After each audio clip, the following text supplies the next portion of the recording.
Welcome to the Virtual Memories Show. I'm your host, Gil Roth, and we're here to preserve and promote culture, one weekly conversation at a time. You can subscribe to the Virtual Memories Show through iTunes, Spotify, YouTube, Google Play, and a whole bunch of other venues.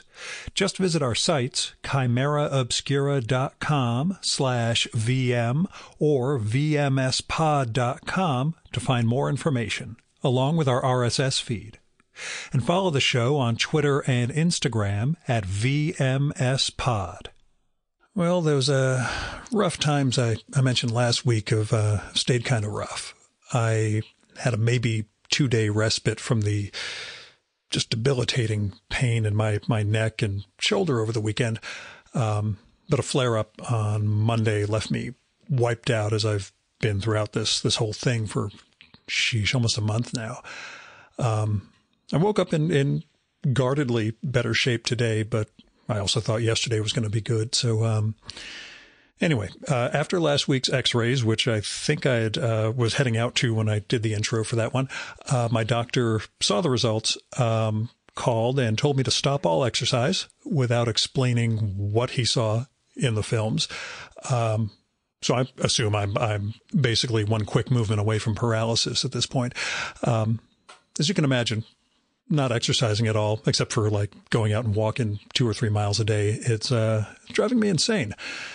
But on the plus side, I'm now scheduled to get an MRI this afternoon in advance of a spinal surgeon consultation in a couple of weeks, all of which happened after that x-ray got taken. On the minus side, there is maybe 6 or 7 inches of snow outside already, and there's more coming. And my wife has already said I'm forbidden from shoveling lest I aggravate this whole thing and wind up paralyzed. So getting that MRI is going to be an interesting trip. So that's been my week, along with liberal doses of naproxen and Flexeril. Let's just dive right into this week's show so we don't have to, revel in Gil's misfortune any longer. My guest this time is the cartoonist and artist Aaron Lange, who has put out a phenomenal book. It's called Ain't It Fun? Peter Lochner and Proto-Punk in the Secret City. It's from Aaron's Stone Church Press, and it is an absolute marvel. See, over the course of more than 400 pages, Aaron, he explores the life of musician Peter Lochner and his death at only 24. But he does more than that. He gets into the history of punk, the hidden psychogeographic history of Cleveland, the fallout from the Kent State shootings, and a lot more, frankly. Now, Ain't It Fun? It's a graphic novel, but it doesn't use panel-to-panel continuity. These are all single-page illustration, montage, collage, etc., and design with the lettering as part of the each page's illustration. And Aaron, he really uses that format to the full. Like, he shows these amazing design chops to get across the visual and textual elements while using all of it to cohere into a narrative that goes through a series of loops, and there are things that are referred to and sort of resonances that occur throughout the book. It's really a masterpiece of storytelling, an amazing piece of work, and to me, absolutely unique. Ain't It Fun? Just continually unfolds as you read it. And we talk about some of Aaron's affinities, like to Grail Marcus's Lipstick Traces and Ian Sinclair's Lud Heat.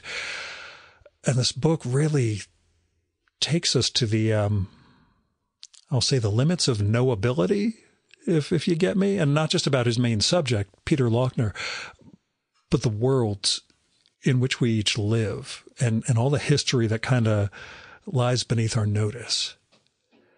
And it's a book that it's got reverence, revelation, laughs, gorgeous artwork and lettering, affection for a city that was a long-time punchline in America, and a lot of deep thought about where we come from and where we're going in some respects, and a huge wealth of knowledge of history, both of Cleveland and of punk and music around it. It's, well, like I say, it's an amazing book. Now, I should note, I knew nothing about Peter Lochner going into this project, and the book doesn't just tell his story, like I said. But I've barely listened to Pere Ubu, the band that he helped start, even though he was kicked out really quickly, nor all the other bands that Peter started or was involved in. And there's a lot of music forms a tapestry throughout this book. All the various bands that form the proto-punk scene, as well as the sort of mainstream stuff that Cleveland was producing and what was coming out in the rest of the country. Gosh, this is an amazing book. In a weird way, it sort of is a compliment to one of my favorite books from last year, Howard Fishman's biography of Connie Converse, To Anyone Who Ever Asks. And Peter Lochner and Connie Converse worked in very different styles. They're very different people. But the resonances between them really struck me over the course of this book as Aaron gets across Peter's life and his afterlife and what's known and unknown about him. So Ain't It Fun is amazing, unique. It's an unexpected treasure, and I'm awfully glad that Aaron brought it into the world. So go to Stone Church Press's site, which is stonechurchpress.com, and go check it out. Oh, also, take a look at No Surf in Cleveland. It's a 40-page comic Aaron put out, basically of outtakes from Ain't It Fun, in case the main book's 428 pages of comics aren't enough for you. Now, as caveats go, there is kind of a big one. The neck and shoulder stuff I was talking about, I was flat out debilitated by it on the Sunday when Aaron and I recorded. That was actually the day I concluded that I really needed to go see a doctor, which I did the next day. I held it together pretty well for this talk, but I know I wasn't at 100%. It really bums me out because Ain't It Fun is a book for the ages, and I think there's a lot more that Aaron and I could have talked about had I been a little quicker and able to make a few more of the leaps and connections that I like to make during conversation. So maybe next time. Now, here's Aaron's bio from the book. Aaron Lange was born in Cleveland, Ohio in 1981 and was raised in the west side suburb of North Olmsted, where Peter Lochner is buried. He is the author and artist of the series Trim and Peppermint Werewolf, and his art and writing have appeared in Mineshaft, Hustler, Cinema Sewer, and The Best American Comics 2018. He co-founded Stone Church Press with Jake Kelly in 2022. Ain't It Fun is his first book. And now, the Virtual Memories conversation with Aaron Lange.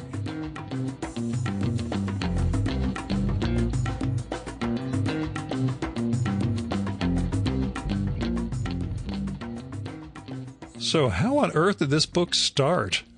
And how did it evolve? Because Ain't It Fun, and I'll probably say this in the introduction, is one of those books that I didn't know I was waiting for. But once I started it, I was like, oh my God, this is absolutely phenomenal. And I had no idea this was, on my horizon. So tell me where it started and what it became. Well, I'm from Cleveland, and, at some point as a teenager, I started to figure out that there actually was a punk scene that came out of here, and it wasn't just from New York and London, and it was in my own backyard, and that really, kind of interested me. But information was harder to come by back then, so you'd almost kind of hear these urban legends and tall tales. But, through my 20s and as I got older, I'd learn more, or you'd get some obscure record, or your roommate would get some obscure record. And this kind of interest with the Cleveland punk scene from the 70s and 80s just kind of built over time with me. And Peter Lochner kind of started to stand out from the pack, not because he was more talented necessarily, or more important, it's just he just stood out. He had from he just had a certain charisma about him, even from the grave. And I just got more and more interested in him. And my wife eventually said to me, she's like, "Why don't you just write a book about all this?" And I kind of thought, oh, who am I? Who am I to do this? I wasn't there. I wasn't even born. I was living in Philadelphia at the time. But I started chipping away at it and getting more research materials and talking to people. And it seemed like, well, no one else is going to write this book. So why not me? The thing about it, and what I didn't expect, I was going in with the, biography of this proto-punk figure from Cleveland. It is so not that, it is so much more than Lochner's story. And that's what I sort of wonder, like how you started from that point and ended up unfolding this greater story of Cleveland, this sort of psychogeographic history that you build around it. Did you know that was where you were going to go with this, or did that sort of mutate as the research and the writing went along? I certainly didn't anticipate or know the extent to which it would go in that direction. But from jump, I wanted to talk about the city because I think it's important to understand Cleveland, to understand Peter Lochner, and to understand the punk scene he was a part of. You have to know the context of the place and the politics and the economy to appreciate what they were doing and why and how it happened. But it definitely ended up going further and beyond than I had expected. How many rabbit holes? Are there rabbit holes? And I've got the second piece you sent, the No Surf in Cleveland sort of outtakes from this book. Rabbit holes you found yourself going down and thought this would make the book 600 pages instead of 400 pages? Or do you feel like you kind of... rabbit holes were kind of part of the process. I'd end up losing 3 days, chasing down some arcane bit of, esoterica. And then I'd just be like, wait. I need to cut this. This is, but sometimes I'd go down these rabbit holes or these trails and I would use them. So you kind of that was sort of part of the process. And one of the reasons the book took so long to produce. And it's weird, even there's some things, maybe I'll only talk about them very briefly, but to boil something down to a few words, you really have to know the subject. Otherwise, your distillation could be inaccurate. So sometimes I'd read a whole goddamn book or do a lot of research just for something I talked about in a paragraph. Yeah. And the book feels so full. I mean, it's all there, not in a pedantic way or anything. I mean, it just feels lived. This history of Cleveland and this history of this scene feel like something that's fully integrated into the very into every page of the book. It's really an amazing achievement. I was just floored reading the thing. But talk a little, if you can, about the act of writing and drawing for this book, because you're designing as single pages rather than panel to panel continuity. How early on did you make the decision to go in that direction? How did this book come together beyond the research and the writing, I guess? Well, as far as the layouts, people talk about it a lot, like it's this strange thing. And to me, it's really natural. Drawing in panels is really boring. I just don't like doing it. I don't have a problem with it. I think the traditional grid system or panels are very effective for traditional narratives, but I'm not fictionalizing encounters or creating dialogue. The book is more like a documentary. It's not like a biopic. Yeah. You know what I mean? Right. And there's the text can be very large chunks of text. So you kind of have to treat it like a whole page rather than panels. Otherwise, it would just be – you have to be very careful when you're doing a comic that's text heavy that it doesn't become like a chore visually or to read. Sure. So I kind of think of it more like from a graphic design perspective and like I was just going to say it's almost less cartooning and more, I don't want to say posters, but yeah, graphic design elements like that. Graphic design, collage. There's some fine art stuff going on. I mean, I'm still a cartoonist, I suppose, but it's like cartooning is a spectrum, and I'm on the one far end of it. And that's not a value judgment in relation to more simple cartooning, which is actually often, when it's done well, not simple. It's deceptively simple, but it's just a very, very different thing. The way like John Porcellino draws, it's still sophisticated, but it's just on opposite end of the spectrum. And when it came to, well, you mentioned the research that went into it, but the nature of interviewing some of the subjects who were still around, you know, what did you learn, A, from interviewing them, B, about interviewing in the process? What did I learn about interviewing?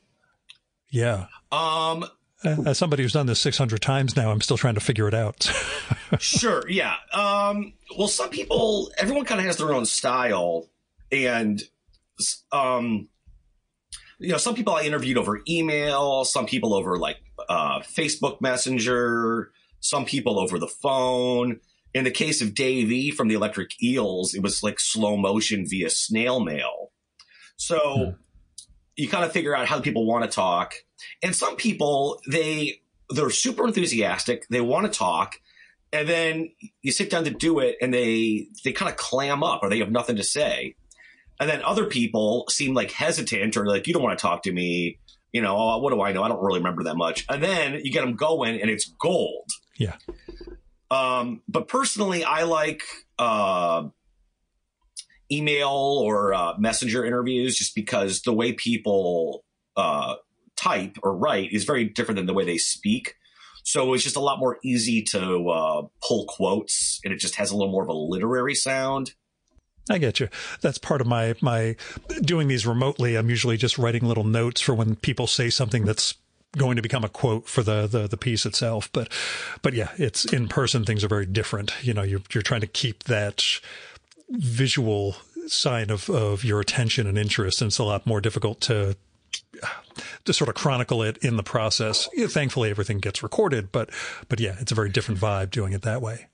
Sure. I mean, of course, the interviews you're doing are totally different, as they're kind of a complete picture where I'm sort of cherry picking and yeah.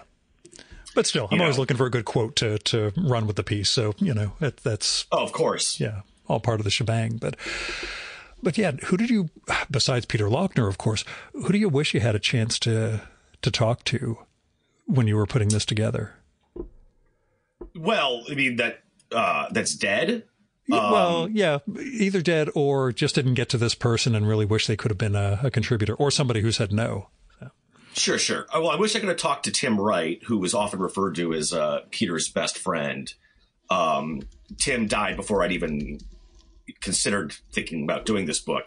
Tim was in Perubu with Peter, and there's just not that much information about him. After Perubu, he was a no-wave group called DNA, who were kind of interesting.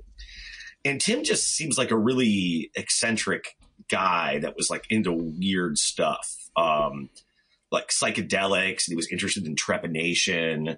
And I just, you hear there's not a lot of information, but I'm sure like Tim and Peter were having some interesting conversations. Yeah.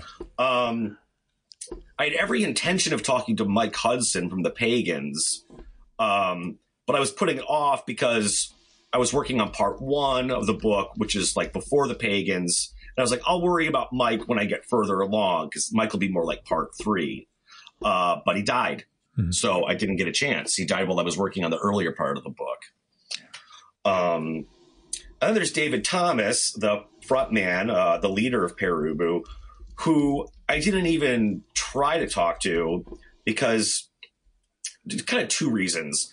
David's got a reputation for being prickly, mm-hmm. and he's made it abundantly clear that he doesn't want to talk about Peter Lochner. And yet he will do interviews, but he's done so many, and they're like easy enough to find, that I almost didn't need to talk to him, because the material was there. There's no lack of material or quotes from David Thomas between his interviews, his writing, his lyrics, and his ideas, and these things he says. They often overlap between his interviews and his lyrics and his other writing. They'll kind of repurpose them.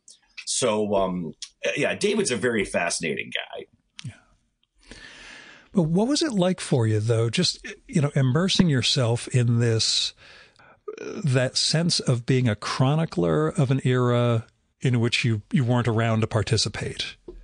That any fear of either romanticizing or somehow, well, what was it like, I guess, covering an era that was gone when you were basically a child, when it was already in its later days? Yeah, I think on the positive side, I think it can give you some objectivity. Sure. So I think it was important, or the fact that I'm a Clevelander definitely, such a book could not have been written by someone not from Cleveland. And I did move back to Cleveland 6 years ago, which is about when I started working on the book very seriously. Yeah, I mean, just with like the kind of geographical stuff and just the feel of the place, it takes a local to know that.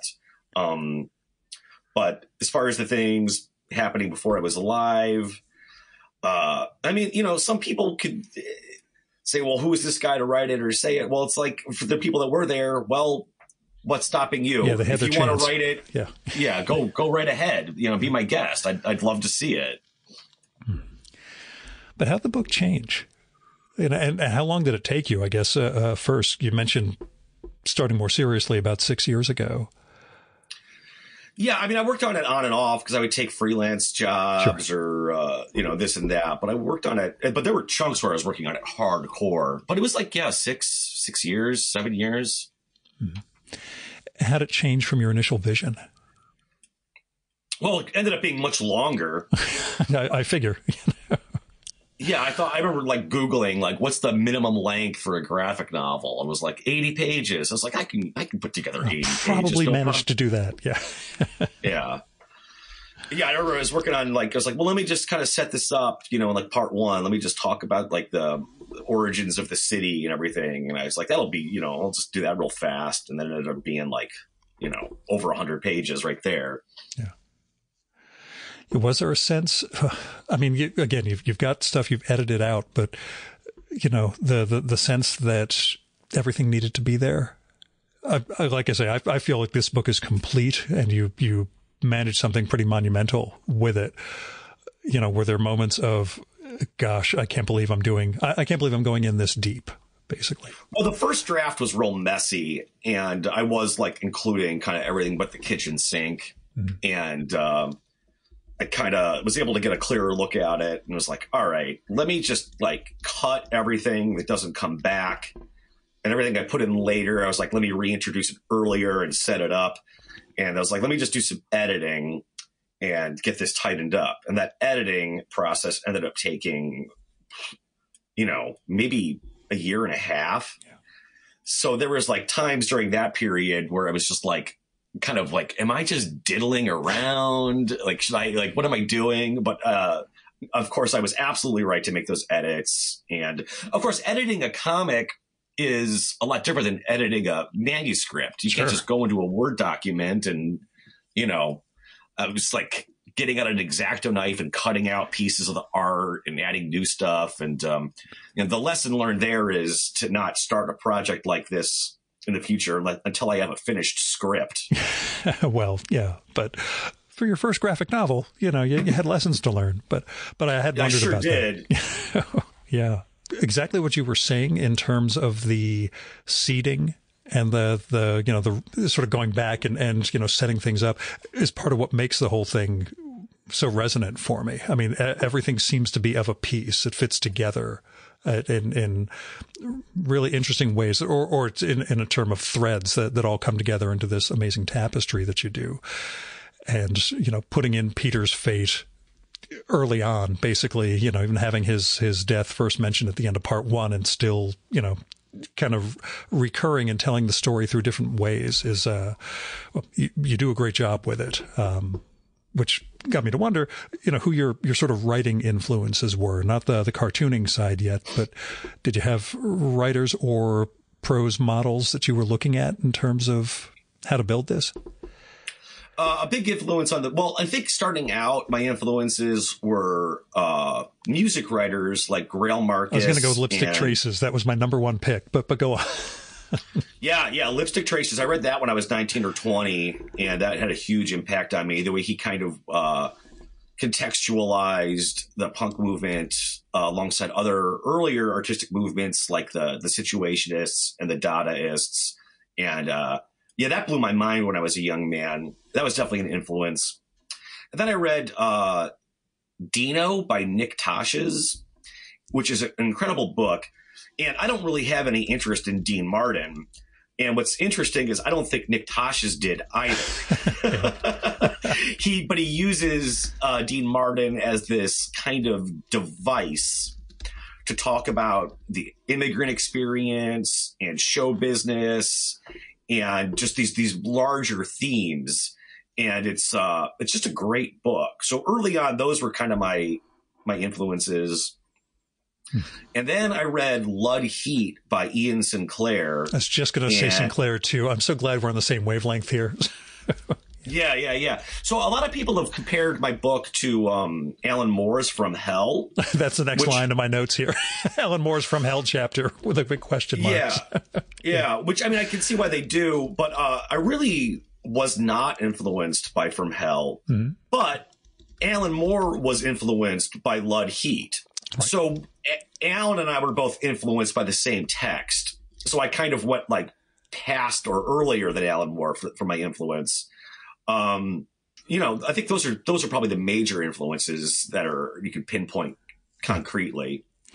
And that's one of the neat things. And again, with our age gap, it's a little different. But in the old days, the Comics Journal was the sort of route into, what are cartoonists and writers reading?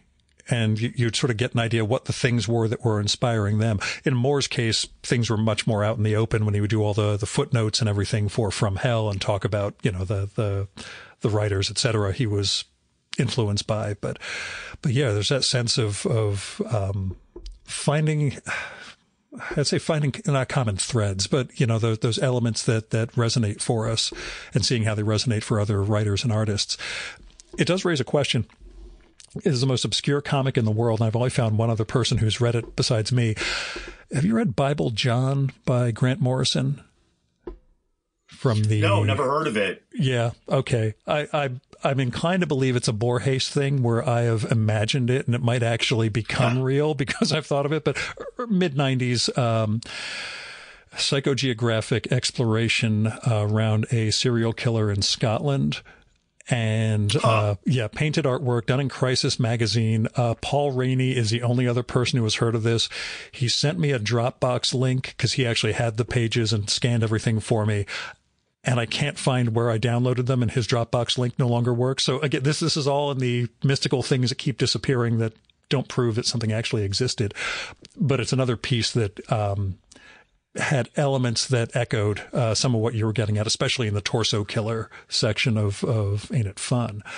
But yeah, I'll turn you on to that one if I can ever find the archival records of this comic book because, I need somebody else. I'd like to see that because people ask me about Grant Morrison a lot. And honestly, he's never really done much for me. I kind of have some sort of knee jerk reaction against him. But at the same time, I'm assuming there's got to be a few things in his body of work that I would like. This is one of those not superhero, not before he got really weird. He was already weird, but yeah, this was, I guess, post Doom Patrol and all that, which is how I first encountered him. But yeah, it's a real strange and incredibly obscure piece that he did that is sort of his From Hell. There was a way that I felt like he and Gaiman and the second wave of British guys were all kind of early on. They were coming up with their Alan Moores before finding their own voices and originality. And this felt like sort of if Morrison was going to do From Hell, it would be this much more imagistic and weird or impressionistic piece. But my talking about a comic that nobody else has read is probably not the way to go in our conversation. But, me and my obscure interests. Yeah. I don't know why, but I never really gravitated much or spent much time with any of those Vertigo kind of books because I always kind of went more strong in the two opposite directions, either just full on mainstream garbage or full on auteur underground indie alternative comics, while like the Vertigo kind of stuff always seemed to land somewhere in the middle that I was uncomfortable with. Like they're still produced in a kind of mainstream model, you know, with like, here's the writer, here's the penciler, here's the inker, comes out once a month. And I don't have a problem with that, but it's an assembly line, you know, there's still an assembly line that you can see. Yeah. Right. And that doesn't bother me as much with Spider-Man or Batman because there's a kind of understanding that this is like, you know, inherently lowbrow commercial, you know, crap. I get you. Yeah, where did comics start for you? You know, when I was a kid, you know. And when did you first find indie comics, B, find your visual style? So, yeah, I mean, I read, you know, superhero comics growing up. And, you know, I think at some point in high school, I kind of lost interest. But then like me and my friends kind of like semi-ironically got back into it. And it was just like, you know, like when my friends started getting cars, we'd like, this was the 90s. So there were comic shops everywhere. Right. And we just kind of cruise around and go to these weird little strip mall shops in like some crummy suburb. Then we just like hit the dollar boxes and like, you know, complete runs that we started when we were kids. And it was just kind of like a goofy thing we did. Then at some point in college, I kind of got more aware of like underground and alternative comics. I started reading Robert Crumb. I got hip to 8-Ball, which was kind of winding down at the time. Yeah. But when I discovered that stuff and Harvey Pekar, it really reignited my passion and interest in comics. And finding yourself as a cartoonist? Well, I always liked to draw. I didn't really do a lot of comic book stuff when I was a kid. I mean, I would like draw Batman and shit like that. But like in high school as a teenager, I wasn't really drawing that kind of stuff. And I never really did comics as a younger person. But I went to art school, and about maybe towards the end of art school, I started really working on comics. And once I graduated from art school, I kind of, you know, without the distraction of other assignments and bullshit, I just kind of started doing comics and zines like all the time. And doing the art school confidential sort of comics in your trim zines every so often, but yeah, very much shorter stuff, kind of piss takes, humor oriented, but definitely kind of with a satirical bent. You know, I mean, I was a drunk. I was young, you know, I was working full-time shitty day jobs. So, you know, I only had so much time and energy that I could put towards it. And yet I always managed to get something done. Yeah, what did you have to learn artistically or visually in the process of Ain't It Fun?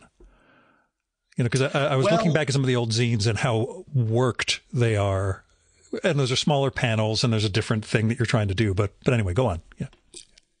Well, one thing I learned is it was like, well, there's so much text in this. It's got to look good. And so I had probably done a lot of pages. And I was just like, oh, this looks bad. And I fucking threw them out. And I got myself an actual T-square and an Ames lettering guide so that all my lettering would be straight and consistent. And, you know, I started using a rapidograph to do the lettering. So, yeah, I realized that the lettering had to be tight. Otherwise, you can't read that. If you're just doing voice balloons, you know, and it's limited dialogue, you don't need to use an Ames lettering guide. You can wing it. But once it gets text heavy, it's got to be clean and clear. Yeah, I'm flipping through it now, and that's one of the elements that really stands out. Just not just the readability, but the design aspect of it, the way you're working with text in different modes, and in some cases integrating and incorporating with the artwork. Well, yeah, I think, you know, comics are so much a defining aspect of them is the relationship between text and image. And I feel like this is like so seldom explored by people, which is just like astounding. I feel like a lot of these scripts for comics, they could just be a fucking script for a TV show. Yeah. They're not writing for comics. It's almost the way like, it's almost the way like early film was mimicking theater. And it's like, I mean, so many comics are just dead. They're just dead ass, and they're not incorporating what the medium allows. Do you feel that you were ready for this book, or did you have to learn it in the process of making it? I learned as I was making it. Yeah. And like I said, I went back and did a lot of editing and cleaning up. And when it comes to drawing influences, do you see other artists in what you do? Because there's a weird one I want to bring up, and it's more about your zine work than this stuff. But before I mention this person's name, I'd rather hear you say, that there are certain artists you kind of developed around. Sure. Yeah. For a long time, my main interest and influences were kind of conventional. I really liked this sort of clean, generic, almost romance comic look. Mm-hmm. Like Wally Wood was like a major idol. I always thought like people would talk about Jack Kirby, and like my Marvel guy was John Buscema. Mm-hmm. To me, when I think of Marvel Comics and the house style, it's Buscema. I like that clean, generic look. But then at some point, and it's also a good way to learn how to draw is by studying those guys to get your basics down, learn your anatomy and just these kind of like unflashy, unsexy nuts and bolts. But then at some point, I really started going in the opposite direction and really looking at guys like Bill Sienkiewicz, if I'm saying his name right. I think it's Sienkiewicz, but we know who we're talking about. Yeah. Yeah. I don't even think he knows, to be honest. Yeah. Looking at stuff that's more stylized, and then started looking like more at, like Egon Schiele and Klimt and Aubrey Beardsley and stuff like that. Yeah, with the design aspect, especially, Beardsley really jumped out at me. So as far as the brushwork goes, though, did Don Simpson play any role in your comics education? Megaton Man, Don Simpson? Yeah.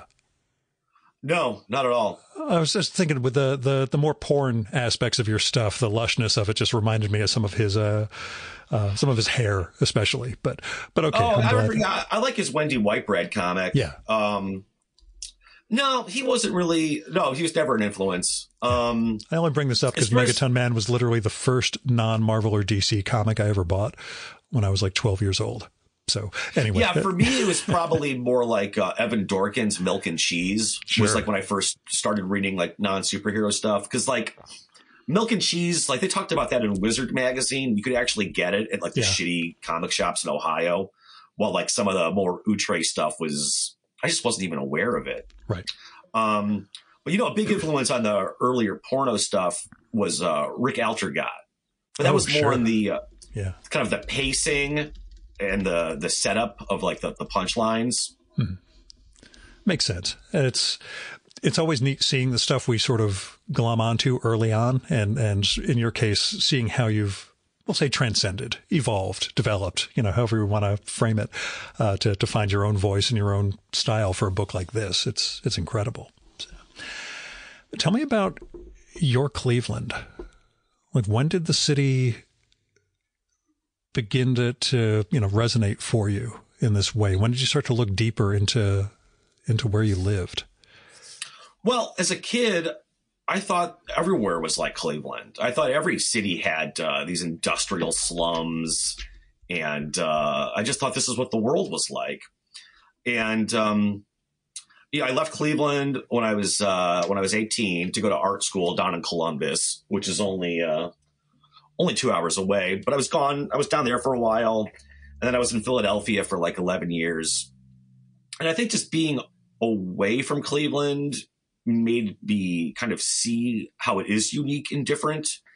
And where had I stayed, maybe I wouldn't have.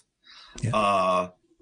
And I think, I'm not arguing that Cleveland's more interesting or more special than any other place. I would like anyone that reads the book to not just think about Cleveland, but to think about where they live and what's unique about it, and not just what's presented by the tourism committee or just the same bullshit that like everyone agrees are landmarks, and look for more secret landmarks and events that are perhaps, forgotten, that still, maybe even though they're not talked about, have some sort of imprint on the city's psychology.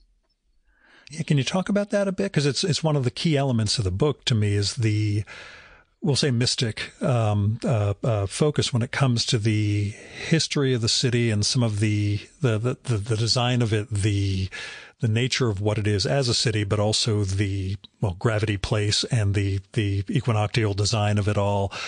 Some of these things resonate with a number of the musicians and artists you bring up over the course of the book too. What was the point at which you started to become aware of those elements of where you lived? I just started looking. Started looking for it. You know, and they kind of say if you look for something, you'll find it. Mm-hmm. Because it's pretty obscure stuff, and I'm like looking at old maps and talking to weirdos, and like then going to these locations like on the solstice, and like seeing like what the sun's doing with the landscape.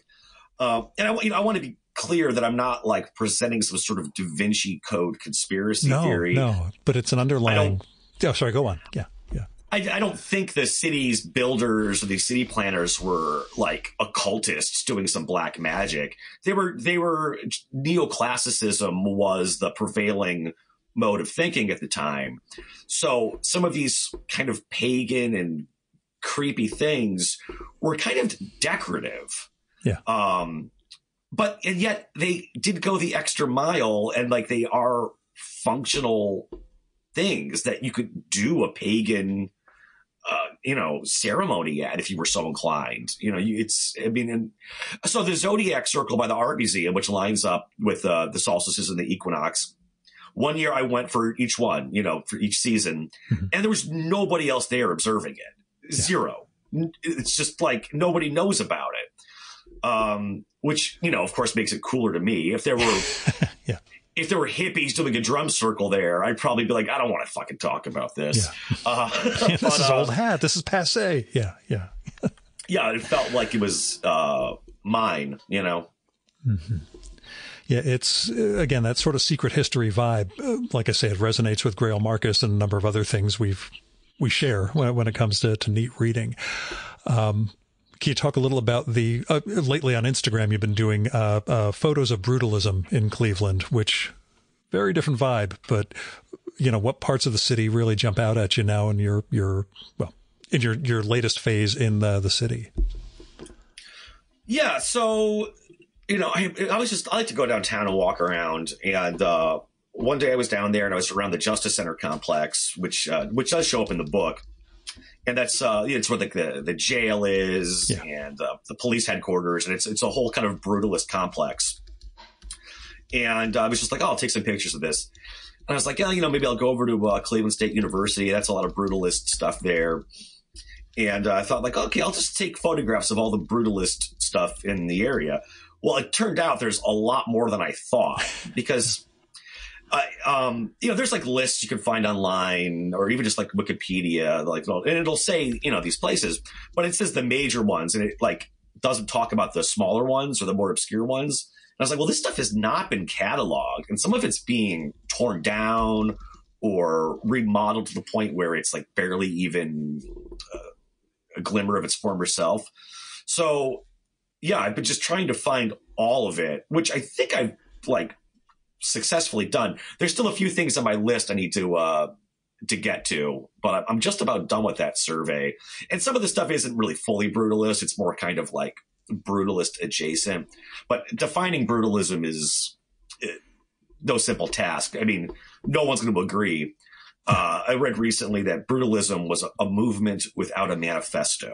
And I think that's very true. Yeah, I think I was recording with Witold Rybczynski, the architecture writer, and he mentioned in one of his books just had something about when builders discovered the amazing possibilities of concrete. It was just like a sentence like that. I'm like, yeah, once upon a time that was, oh my gosh, we can do something with this material that we couldn't do before, and took it in certain directions, but one of the other things about the book that struck me, and I was reminded when you mentioned the talking to some of the locals who, have more or less attachment to reality, I guess. It reminded me in some respects of Slackers, that Linkletter film, in the wandering aspects of parts of the book. The sense where I can see that. Yeah, where the narrator's sort of taken us into these different viewpoints without beating us over the head with what any of them mean, and then kind of drifting, as you bring up with the flaneur concept too. But I can see that. I think the major cinema influence is the documentaries of Adam Curtis, if you're familiar with him. No, I've heard the name, but I now have to go look him up along with a half dozen other names we've talked about. So. Oh, he's great. He works for the BBC, so he has access to their archives. And he makes these documentaries. They're more like video essays where he just uses like clips of archival footage. Mm-hmm. And he kind of makes these like collages out of them. And he'll like get like Brian Eno music. And each one of his movies, some of them they're like 8 hours long. And there'll be like a central theme that he kind of narrates, and he picks these sort of like disparate stories to kind of illustrate what he's talking about. It's hard to explain. He's very sober, and he's a very serious guy, and he doesn't consider himself an artist. He considers himself a journalist, but his movies have this very psychedelic quality, and a lot of psychedelic weirdo type people enjoy his movies. He definitely has a following in the art world because of his use of music and his visual style.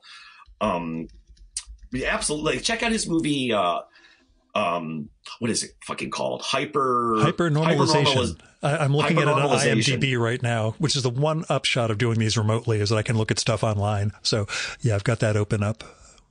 Well, it does look insane. It says it's starring Adam Curtis, Donald Trump, and Vladimir Putin, according to IMDb. But I'm well, that's not incorrect. Yeah, that's not true. And Muammar Gaddafi. Okay, that's a good call. I will go find this one as soon as I can. So, but yeah, there's that sense of that discursiveness, but never a sense of aimlessness in this book. That everything does feel guided. That you know, I'll make a Virgil reference, I guess, you know, just guiding somebody through the first two parts of the Divine Comedy, walking us through hell and purgatory. But have you heard from any of your subjects or their friends or descendants since the book came out? Oh yeah. I mean, not really too much in great length, but I see Peter's ex-wife, Charlotte, socially. She's a friend of mine. And she's been very supportive of the project. And but honestly, I don't know if she's read it. And if she doesn't want to or can't bring herself to, that's fine. You know, that's her business. Some guy called me up on the phone. He like found my number somehow. And he's like, I just read your book. I knew Peter. And he's just some guy, you know. Peter knew a lot of people.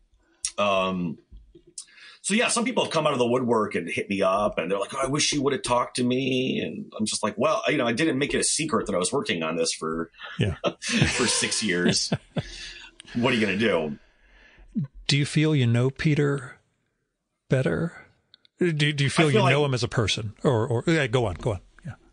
Yeah, as much as anyone could know anybody, especially someone you never met, I think I know him and understand him as much as anybody could. Did your history with substance abuse help or hurt when it came to trying to get who he was? Oh, completely helped. Yeah. Okay. Everything. I take your zine and autobio stories as autobio, so I have no idea how much is real and unreal. But you know, as a white bread guy from northern New Jersey who's pretty much completely straight and has no history of this stuff, I never know how much, you know, these stories are one-upmanship or one-downmanship or anything like that. So. Right. That stuff's all true. I mean, I might take two separate events and conflate them. But I mean, you know, it's like sort of the Herzog ecstatic truth. Yeah. Understood. So I hate to ask this question because you did spend 6 years on this book, and we're out here trying to make sure people actually get it and see it out there in the world. You working on anything new? Well, I do have an idea for another book. It's too soon to talk about that. Yeah. Don't jinx anything. I've just learned not to talk about things until they're actually happening. But I'm not actively working on that yet. This kind of 2024 is kind of an odds and ends year. I'm sort of just like working on some smaller projects that are probably arguably self-indulgent, and promoting Ain't It Fun, and just sort of working on my company, Stone Church Press, and getting some other projects ready that I'm not the author of. Yeah, can you talk a little about launching the press? So yeah, my friend Jake Kelly and I started it the other year. I was looking just to get like a little rinky-dink website up for myself where I could just like sell, mini comics and whatnot. Sure. And Jake was asking me, because he was unhappy with the platform he was using, and he was sort of like asking me what I'd learned and getting like a proper website set up. So we were talking about it. I was just like, well, there's no sense in us both doing this separately. Why don't we just pool our resources and, and we'll call it a small press, and we can put out, the idea was we just sell our own stuff, and then maybe once in a while put out something by a friend. But it kind of got its a momentum going on pretty early, and instead of like pretending to be a press, we actually became a real one, despite our being complete idiots with no experience. So yeah, we're trying to run it like a real business, and we've got a little bit of distribution, and we're learning as we go. I'll say with John Porcellino shutting down his distro, this could be your big market opportunity to go into small press comics, which we know is not a market opportunity, but still somebody needs to put in the work, I guess. Yeah. And we're not, we don't have to be a comics only publisher. We want to put out other stuff too. Just really anything that interests us. It does, it's a thing I did 25 years ago. I did a micro press or small press thing, and the economics were terrible at the time. The internet wasn't quite there for distribution and publicity and all that stuff. And it's one of those things where I'm glad to see that it can work, that other people can actually, build something and make something out of their, we'll say their art and the vision that they have for this stuff. But I know, and you mentioned it in the excerpt, No Surf in Cleveland, with the outtakes, as it were. Trying to find a publisher for Ain't It Fun, was it difficult, impossible? How tough was it to try to sort of explain the project that you were putting together? Yeah, it just wasn't happening. And I had an agent in New York who's represented people we both know. And he was like, yeah, he's like, this is great. He's like, people are going to love this, and nobody would bite, just like nobody. Or they wouldn't even respond. They wouldn't even bother to say no, which is just like fucking rude, I think.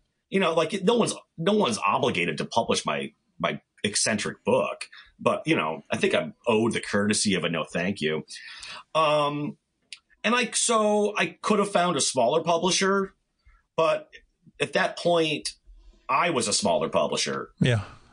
So it was like, well, why the fuck would why would I hand this over to someone the same size? That doesn't make any sense.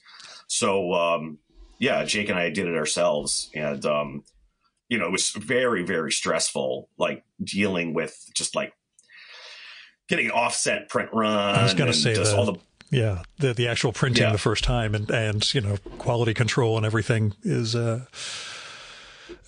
Because everything we've done prior was either was digital printing, and just going all the way to offset was just a big leap, just financially. And we hired an actual graphic designer, a book designer named Ron Kretsch, who actually worked for Smogvale Records, who did the Peter Lochner box set album release. Mm-hmm. And Ron does a lot of stuff for Feral House.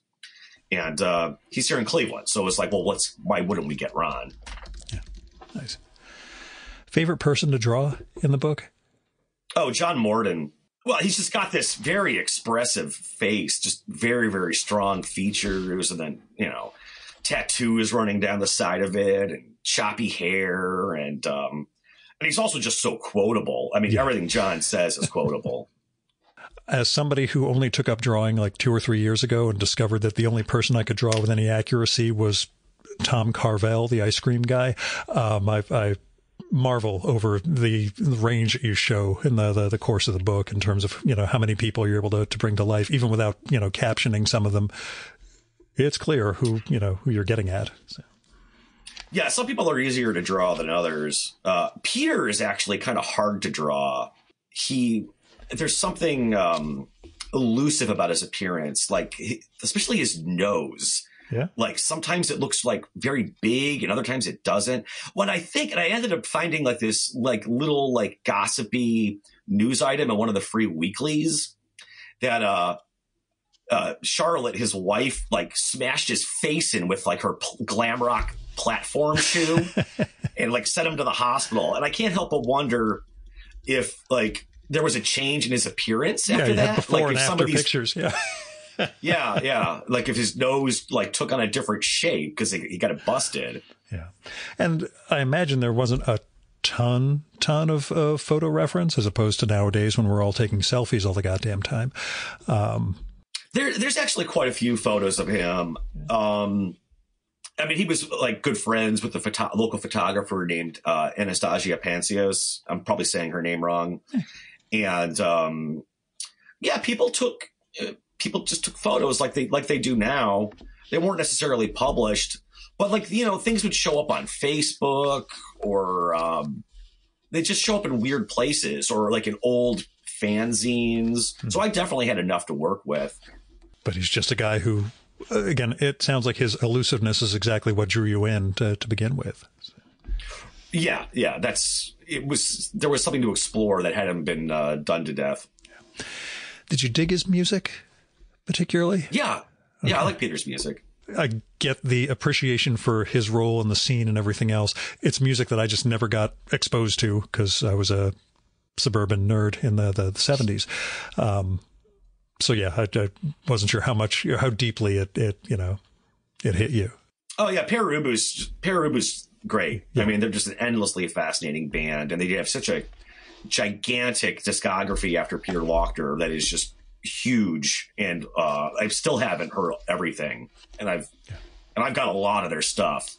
And then even the stuff I do have, when I put it on again, I'm still hearing new things in it because they're just a very rich and rewarding group. It's not like pop songs, which are kind of disposable. There's a lot to mine through like the lyrics or just these weird layers of sound. They're just an incredible band. Yeah.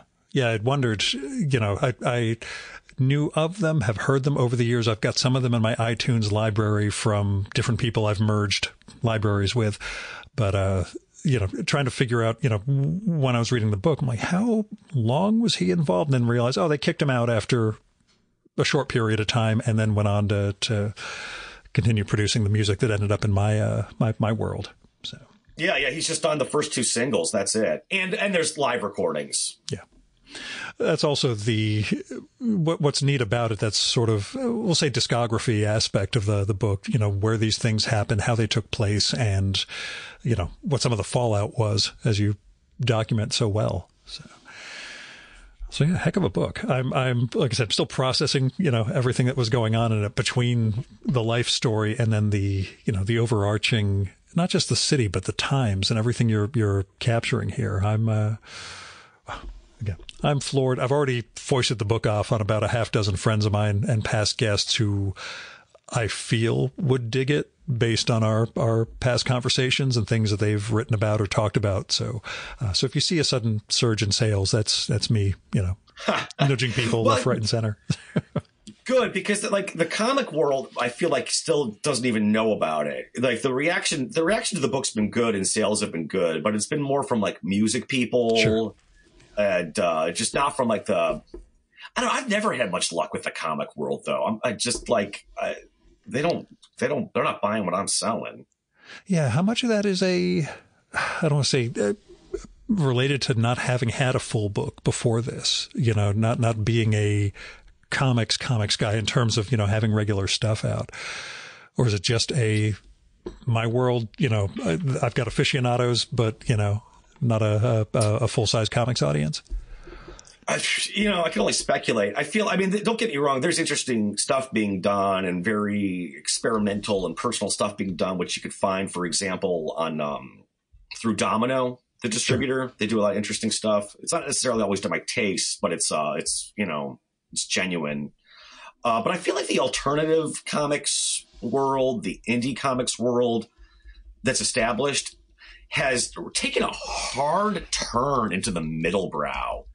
And these motherfuckers, they pat themselves on the back and think they're so fucking clever and sophisticated because they don't draw superheroes. But they're just doing these tame books that are just ready to be reviewed on NPR. Yeah. And it's so fucking boring and it's so bourgeois. I just fucking hate it. I just want the drawings are dull and conservative. They always have some dull moral message or something, everyone has to learn a fucking lesson. And I'm just not interested. I kind of stopped paying attention a long time ago. I get a lot of things pitched to me, and I will back you up on that. In terms of this, I have no interest in this book whatsoever. One after another shows up, I'm like, this is, like you say, there's a lot of moralizing, a lot of sort of pat situations, and visually there isn't a whole lot that jumps out from, I'll say, younger creators, because I'm biased against anybody younger than me, as I've told you. But yeah, it's a weird time in the market. Don't get me wrong, there is good stuff going on. Yeah. It's just not you have to really look for it. It's not getting awards or yeah, that's why I was really bummed that your book wasn't out in time for CXC last year, because I would have been ranting and raving at that. So you have to go to Aaron's table. That would have been. It was at the printer. Yeah, it was at the printer during CXC. Killed me. I was really hoping, because when I got there, I was looking through to see if you were tabling or not. I'm like, oh, maybe it's here, but it's okay. It's all a matter of timing, and we'll push the hell out of this thing. My wife ended up going down. Yeah. I was going to go with her, but then I was like, I had to teach a class that day. I was like, well, I'm not, I don't really have any reason to be there. So, is she comics people? Was she comics people before meeting you, or did you corrupt her? Yeah, she. I remember when we started dating. She was into Dan Klaus and Love and Rockets and Peter Bagg. She's not hardcore into comics, but now she likes Lisa Hannah-Waltz. What's her name? Keeler Roberts. She loves, and I actually like Keeler Roberts too. To my surprise, it's Kyler, but yeah, she's Kyler. She's real good and same thing in a very subtle way. She does some really amazing comics. Yeah, I first saw her stuff. I didn't really like it, but then my wife got into it, and I gave it a second chance. And I was like, you know what? This isn't in theory, it's not my kind of thing. But she just does it so well. Yeah. And I'm like, okay, I'll beat this on its own terms. And it's just so fucking readable. And I think her stuff has more depth than it might initially appear. I think she's fantastic. Yeah. Yeah. I was so glad he was coming back to comics, and she's actually started posting stuff now on Instagram, some of her new stuff. So, Oh, okay. Yeah. It's one of those. For her, it was health reasons that knocked her out, and apparently envy was the reason she came back. She wrote about that a little bit, her health problems. Yeah, she had MS, and that's been an issue. But apparently she's been so jealous of other people posting comics that she had to come back and start making her own. So, whatever motivates you, that's cool. But I guess the big last question, which I should have warned you was coming. I apologize. What are you reading? Oh, God, it's just embarrassing. At the moment, I'm reading some trashy true crime book about Richard Ramirez, the Night Stalker. Yeah. So, yeah, that's not even really worth mentioning. What's on my to-do list, though? I got stacks of books I need to read. I've been kind of busy. I haven't read much this year. I read a lot of books last year. My favorite book I read last year was... I don't even know how to say this guy's name. It's New Juche, the Korean extremist party. Boy, I don't know. Do you know what I'm talking? No. Do you know how to say that? Not at It's all. like New Newjuche. He's this Scottish guy, and he lives in Thailand. And he did this book where he went to this like tourist island that their economy collapsed because of COVID. So there's just these like hotels that are just abandoned. And he just kind of like wandered around there and took photos and basically just did travel writing. But it's just really creepy and strange. And the publisher's in Thailand, so I had to pay for this international shipping. Oh, jeez. But it's such an incredible book. Yeah, I'm seeing something here. Gallows Fruit. That's it. Yeah, that's the publisher. Wow. Okay. Heat Death. It's a journal he's starting. It's called Heat Death. Yeah, wow. It looks bizarre. It's so good. Highest recommendation. And you're going to have to pay a pretty penny for the shipping, but it's worth it. I'm looking this one up right now. Awesome. So I guess that's the other question. You mentioned the pandemic just now. How was your pandemic? I'll just put it that way. Were you basically... It was great. I was going to just say, did you do the cartoonist thing of fuck it, I got nothing else to do, I'm just going to make pages? So I loved it. Yeah. I was getting free money from the government. Nobody was bothering me. I wish it never ended. Awesome. Like every cartoonist has had a variation of that. Mostly it's just I didn't notice any difference because I keep my head down over a drawing table all the time anyway. So, but Aaron, thanks so much for coming on. And like I said, thanks for making this book. Thanks for publishing it through your own press, doing whatever you had to do to bring this thing out, because like I said, this is something that needs to be in the world that, we didn't even realize we needed until it was out there. So thank you, man. Well, I'm glad you liked the book, and thanks for having me on. I love the show.